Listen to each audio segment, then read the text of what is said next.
Tignan nyo kung gaano kabisa ang rice ni Kuya Chongs. Nice!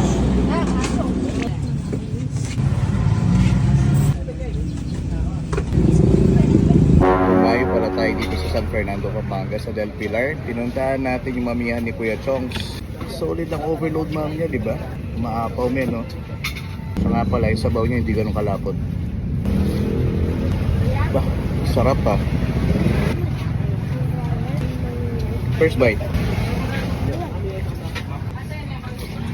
Sa kanin, sarap din.